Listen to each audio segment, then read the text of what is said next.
मेरा नाम मास्टर नीरज शेर सिंह है। कहाँ से आए हो? मैं जिला मुजफ्फरनगर गांव चांदपुर का रहने वाला हूँ। तो नोएडा में आज है माननीय कांशीराम जी का महापरिनिर्वाण दिवस है जी। क्या कांशीराम जी का सपना पूरा हो रहा है? हाँ, धीरे धीरे हो रहा है जी, पूरा नहीं हुआ, धीरे धीरे हो रहा है। और ऐसा धीरे धीरे होएगा क्योंकि कुछ मनुवादियों ने इसमें बाधा डाल रखी जी। अगर हमारे लोग सत्ता में आएंगे तो इस सपने को तेजी लग जाएगी, यानी कि तेज गति से होने लगा। लेकिन जब 2014 से लेकर केंद्र में और जो यूपी में जैसे ही मनुवादियों की सरकार आई, उसमें सपने को रफ्तार इतनी नहीं मिल पाई जितनी होनी चाहिए थी जी। आपने पोस्टर ले रखा है, क्या क्या लिख रखा है इस पे? मैंने ये लिख रखा है कि मैं एक खुद का चैनल बनाता हूँ। चैनल क्या बनाता हूँ, आफत लेते हो। सारे जनरल लोग मुझे गाली देते हैं, कहते हैं कि तेरे बस का काम नहीं, तू मजदूरी कर, तू यो कर। तो मैं अपने लोगों में कहने आया हूँ कि भाई तुम मेरे चैनल को सब्सक्राइब करो। और मैं हिंदुस्तान में, देश में है नहीं क्या मीडिया तो है, हमारे लोगों की कम है मीडिया, हमारे लोगों की कम है। हमारे लोगों के साथ बलात्कार हो जाता है, हत्या हो जाती है, उनकी जो खबर तो हम पर नहीं पहुंच पाती क्योंकि इसका अभाव है मीडिया। हमारे लोग मीडिया में था लेकिन उस तादाद में नहीं जितने होने चाहिए। काबिल नहीं है उसके। काबिल नहीं है तो बताइए क्यों? फिर काबिल नहीं है तो मैं इस बोर्ड को लेकर कैसे आया? जब काबिल हूँ जब ही तो लेकर आया। काबिलियत है मेरे अंदर समझाने। बसपा सत्ता में कैसे आएगी? मुख्यमंत्री कैसे बनेंगी बहन जी? सत्ता में आने का एक ही कारण है, पहले धर्म हावी नहीं था राजनीति पर, अब राजनीति पर धर्म हावी हो गया है। अगर राजनीति पर जब जब धर्म हावी होगा तब तक जो सच्चे लोग हैं ना वे सत्ता से दूर हो जाएंगे। धर्म क्या खराब चीज है आदमी के लिए? अरे धर्म तो ऐसी अफीम है, अगर उससे पिया है तो मस्त होकर पागल हो जाता है। वो सोचता है नहीं मुझे क्या करना क्या नहीं है। मोदी जी के लिए 2 शब्द कहिए। मोदी जी झूठे आदमी है और जो जवान लोगों के लिए बेरोजगारी पैदा करने वाले हैं।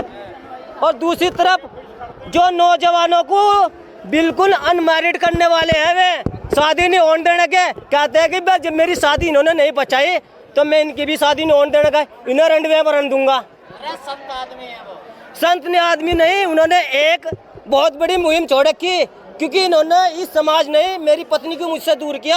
अब इनकी न तो मैं शादी होने देने का, न इनका घर चलन देने का। जिनकी शादी भी होगी उनका घर का रोटी भी छीन लूंगा। सदियों में ऐसे प्रधानमंत्री मिलते हैं देश में। मुझे तो ऐसा लग रहा है कि सदियों में का कभी कभार ऐसा प्रधानमंत्री आ जाता है, लेकिन भारत की जनता और नौजवान जाग चुके हैं। इस बार माननीय मोदी साहब को जो घर बटा कर रहेंगे क्योंकि हमें चाहिए रोजगार, और रोजगार से मिलेंगे पैसे, और पैसे से मिलेंगे भाई कपड़े लत्ते खाने की चीजें खरीदे जाएगी। आपके अच्छे दिन नहीं आए क्या? जी अच्छे दिन नहीं आए आपके?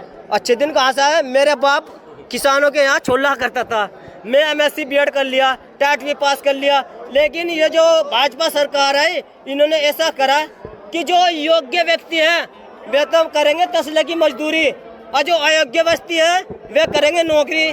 कारण यह है कि सारी जितनी सरकारी संस्थाएं ना उन्हें प्राइवेट करता जा रहा है, और प्राइवेट करने के बाद वे लाला लेंगे उसको ठेके पर और लाला रखेंगे अपनी बिरादरी के लोगों को। तो हमारा नंबर कब आएगा? अच्छा सर, आपके यहाँ पे तो मुजफ्फरनगर कांड हुआ था 2013 में, जी हिंदू मुस्लिम वाला।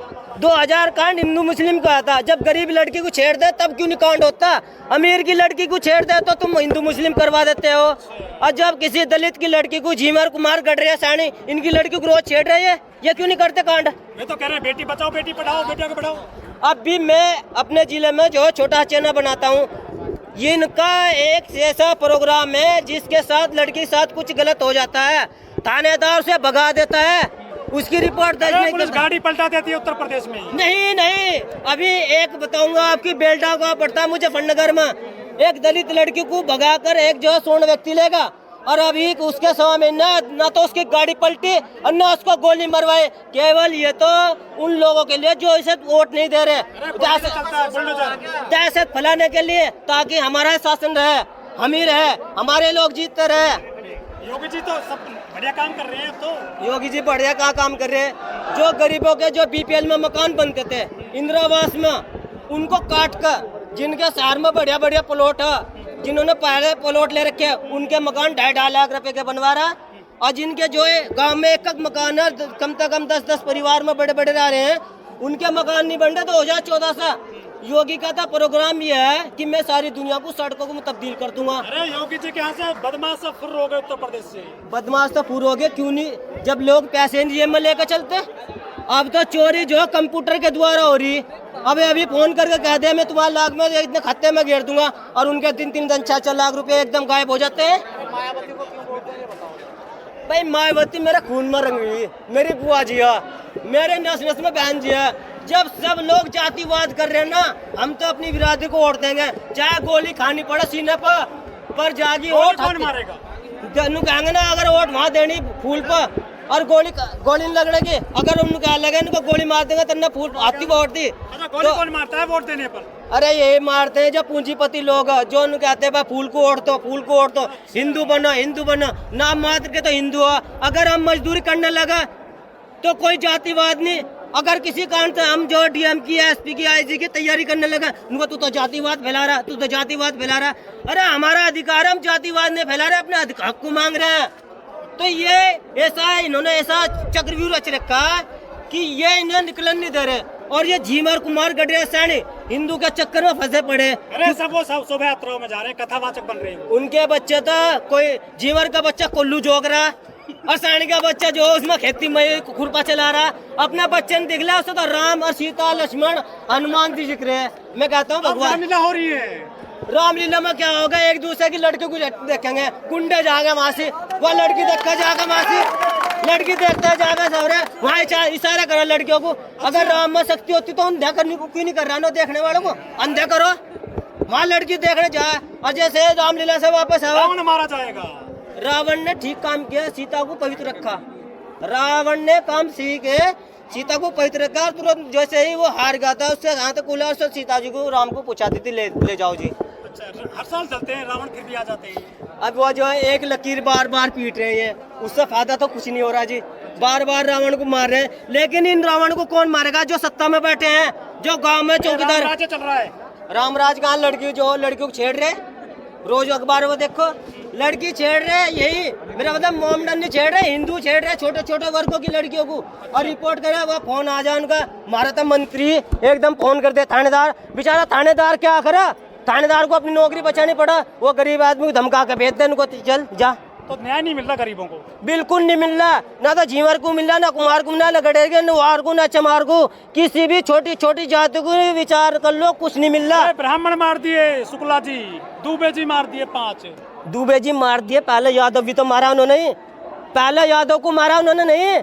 अगर मेरे परिवार से कोई मार देगा, दो जोशा हो गई, मेरे सामने परिवार के लड़के की कोई लाश है मेरे भतीजी की होगी, तो मैं तो पूरे गांव में आग लगा दूंगा। उनकी गलती थी, शुरू में उन्होंने मारा, उन्होंने ब्राह्मणों ने यादव को मारा, उनकी गलती थी, इसलिए उनसे ये कांड हुआ। तो बदमाश कहाँ से आ रहे हैं मारकाट करने के लिए, जब चले गए अरे सारे? बदमाश तो भाजपा में चले गए, क्योंकि सारे बदमाश भाजपा में चले गए, और उन्होंने गंगा जल छिड़क कर पवित्र कर रखा। और जब ये जो सत्ता में हट जाएंगे, फिर ये अपनी बदमाशी शुरू कर देंगे, फिर इनका मिल जाएंगे। क्योंकि ये तो दल बदलू जी, जिंगा की जो रोटी देखी, जहाँ खीर देखी बढ़िया वही चम्मच मार ली। अच्छा, गन्ने उन्ने का रेट बढ़ रहा है आपके इलाके में, लग रहा है? गन्ने का रेट बढ़ जाता है, खेती वेती है आप पे? अगर गन्ने का रेट बढ़ जाए तो मेरी भतीजी की शादी हो जाएगी। खेती तो नहीं है सर, पर हमारे यहाँ चौथाई पर जो 50 बीघे गन्ना लगा रखा, अगर 15 रुपए बढ़ेंगे तो 40,000 रुपए हमको भी आ जाएंगे। तो योगी साहब ये तो काम करी दो, अरे हाथ में है, कौन सा घर से देने पड़ रहे पैसे? तो बहन जी ने तो गन्ने पे पैसा बढ़ाया था बहुत ज्यादा। ये लोग तो नहीं मान रहे। जिस क्षेत्र में रहता हूँ उस क्षेत्र को जाट लैंड कहते हैं, और वो नहीं मान रहे। के आधार पे क्षेत्र है क्या? हाँ, जिस गांव में ज्यादा जाट हो ये तो जाट बोल रहे क्षेत्र होगा, यानी कि जिस गांव में जातिवाद होगा सीधे सीधा। जातिवाद हमने पैदा नहीं किया जी।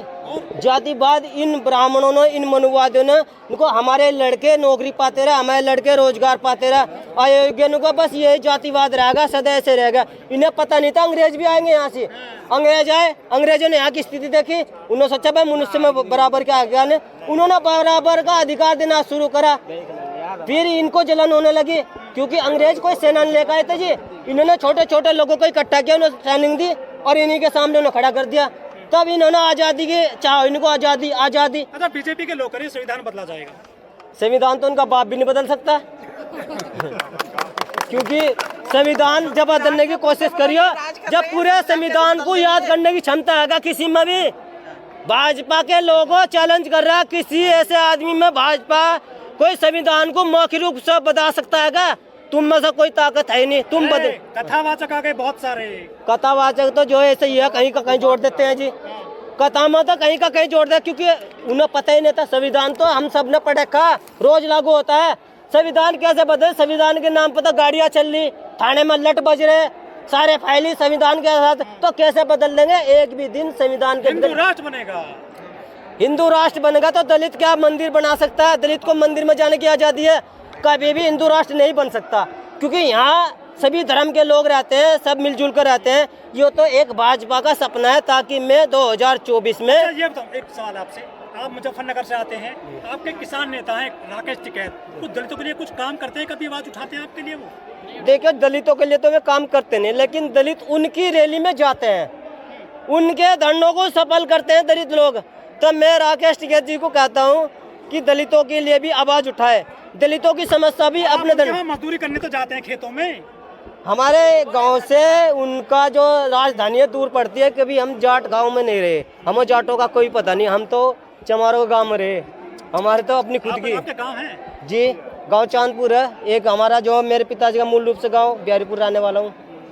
तो इसलिए कहता हूँ कि हम सब लोग जितने भी जाए अनपढ़ लोग, एक बहुत बड़ा मैसेज कर रहा, अरे तुम 4 कचौरी में 2 मुट्ठी चावल में दूसरे के धरने को सफल कर रहे, यहाँ तुम्हें लाखों की संख्या में पहुँचना था, यहाँ तो तुम आ नहीं पाए। कहते हैं बहन जी ने पत्थर लगा दिए यहाँ पर। पत्थर तो लगा दिया है, राष्ट्र को तो इनकम हो रही, इसका टिकट बताओ कितना, एक दिन में कितनी आय हो रही, देखने वाले देख तो लो, राष्ट्र को कितनी इनकम होगी। आने वाले टाइम में बहुत बड़ा स्मारक बनेगा, पता नहीं करोड़ों के ठेके चूचक रहेंगे इसे।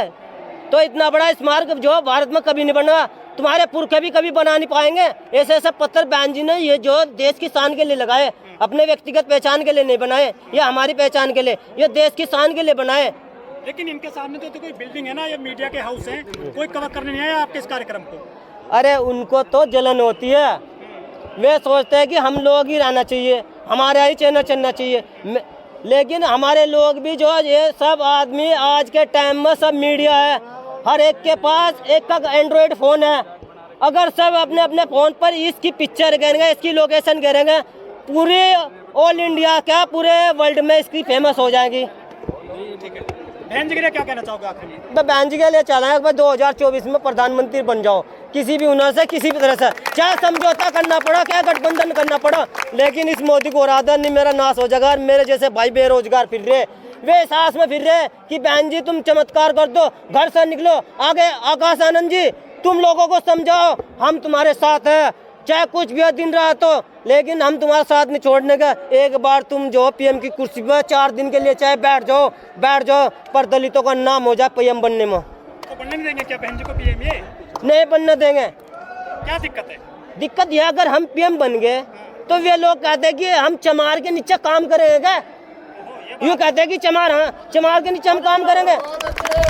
पर मैं कहता हूँ कि चमार सबसे बड़ा विद्वान है, चमार सबसे बड़ा विद्वान है। तुम में से कोई भी ऐसा विद्वान नहीं जिसने संविधान न लिखा हो। अगर तुम देखो 3 ग्रंथ है, तीनों में तो ब्राह्मणों ने क्वेश्चन लिखा, न रामायण लिखी, न महाभारत लिखा जी। और ये अपनी ढोल पीट रहे, हम होशियार, हम होशियार, लेकिन तुम कोई भी होशियार नहीं, तुमने तो दान दक्षिण रामचरितमानस लिखी उन्होंने। मैं नहीं मान सकता, वो अगर कह रहे कागज उस टाइम पाई नहीं था। मैं भोजपत्र में लिखी, वो भोजपत्र तो गल जाता है बारिश में, बूंद में, बोलते हैं भाई मैं इसके बारे में नहीं कह सकता, झूठी होगा, लेकिन मैं साइंस के हिसाब से कह सकता, कोई भी पत्ता पेड़ का 3 साल तक नहीं टिकाऊ हो सकता जी।